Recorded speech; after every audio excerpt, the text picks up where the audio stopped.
বলছি ইসরায়েলি পণ্য ক্রয় করব না, বিক্রি করব না। আমাদেরকে এই ওয়াদা পালন করার তৌফিক দান করেন রব্বুল আলামিন। ফিলিস্তিনের গাজাকে রক্ষা করেন, ফিলিস্তিনকে রক্ষা করেন, বাইতুল মুকাদ্দাসকে রক্ষা করেন।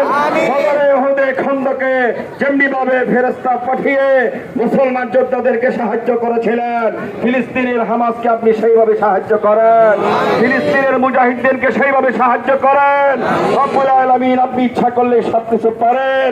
ইয়া আল্লাহ, আমরা বাঙালিরা অনেক দূরে, আমাদের কাছে যদি ফিলিস্তিন থাকতো, একটা বাঙালিও বাংলাদেশে থাকতো না, ফিলিস্তিনে গিয়ে শহীদি নজরানা পেশ করতো, শাহাদাত বরণ করতো। আল্লাহ, ইয়া আল্লাহ, আমাদের এই আর্তনাদকে আপনি কবুল করেন। ইয়া আল্লাহ, যারা আয়োজন করেছে আয়োজককে কবুল করেন, তাদের এই শ্রমকে আপনি কবুল করেন, যারা অর্থ দিয়েছে তাদের দানকে কবুল করেন। ইয়া আল্লাহ, আর অনেক মুরব্বীরা উপস্থিত ছিল, আমাদের গ্রামের মুরব্বী মানিউদ্দিন ভাই, নাজির ভাই সহ, মুস্তফা ভাই সহ আর অনেক নেতৃবৃন্দ উপস্থিত ছিল। ইয়া রাব্বুল আলামিন, সকলকে আপনি কবুল করেন। ইয়া আল্লাহ, আমাদেরকে আপনি ক্ষমা করে দিন। ইয়া আল্লাহ, ফিলিস্তিনকে রক্ষা করেন, ফিলিস্তিনকে রক্ষা করেন।